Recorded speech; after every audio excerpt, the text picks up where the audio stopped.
नमस्कार, स्वागत आहे तुमचे आमच्या चॅनलमध्ये। आवाज महामुंबईचा, शोध बातमीचा, कौल मनाचा। चला तर मग आमचे चॅनल शेअर करा, लाईक करा आणि सबस्क्राइब करा। धन्यवाद। मुंबई गोवा महामार्गावर ANPR CCTV कॅमेऱ्याचे लोकार्पण व पुरस्कार वितरण सोहळ्याचे आयोजन। जिल्हाधिकारी किसन जावळे व पोलीस अधीक्षक आंचल दलाल यांची उपस्थिती। कल्पेश ठाकूर यांच्या साई सहारा प्रतिष्ठानचा उपक्रम। मुंबई गोवा महामार्गावर रायगड जिल्ह्यात होणारी गुन्हेगारी रोखण्यासाठी तसेच गुन्ह्यात वापरलेल्या वाहनांची इत्थंभूत माहिती मिळण्यासाठी मुंबई गोवा महामार्गावरील साई सहारा रेस्टॉरंट समोर ANPR या अत्याधुनिक पद्धतीचे कॅमेरे बसवले असून सोमवार दिनांक 18 ऑगस्ट रोजी सायंकाळी 4 वाजता रायगडचे जिल्हाधिकारी किसन जावळे, पोलीस अधीक्षक आंचल दलाल यांच्या हस्ते सदर CCTV कॅमेऱ्याचे लोकार्पण होणार आहे।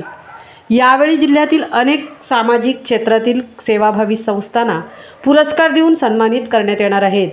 सदर कार्यक्रमात रायगडचे जिल्हाधिकारी किसन जावळे, पोलीस अधीक्षक आंचल दलाल, महामार्ग पोलीस अधीक्षक तानाजी चिखले, अप्पर पोलीस अधीक्षक अभिजित शिवथरे, उपप्रादेशिक परिवहन अधिकारी महेश देवकाते, प्रांताधिकारी प्रवीण पवार, नॅशनल हायवे अभियंता यशवंत घुटकर, उपविभागीय पोलीस अधिकारी जालिंदर नालकुल, तहसीलदार तानाजी शेजाळ, पेंट पोलीस निरीक्षक संदीप बागुल, दादर पोलीस निरीक्षक संजय कुमार ब्राह्मणे, वडखळ पोलीस निरीक्षक प्रसाद पांढरे, साई सहारा प्रतिष्ठानचे संस्थापक अध्यक्ष कल्पेश शरद ठाकूर आदी मान्यवर उपस्थित राहणार आहेत।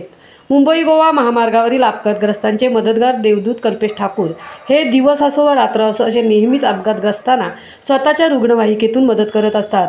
तसेच आपत्कालीन परिस्थितीसुद्धा लोकसेवा करत असतात। आता गुन्ह्यात वापरलेल्या वाहनांची इत्थंभूत माहिती पोलिसांना मिळण्यासाठी मुंबई गोवा महामार्गावरील साई सहारा रेस्टॉरंट समोर ANPR या अत्याधुनिक पद्धतीचे कॅमेरे बसवण्याचा नवीन उपक्रम हाती घेतला आहे।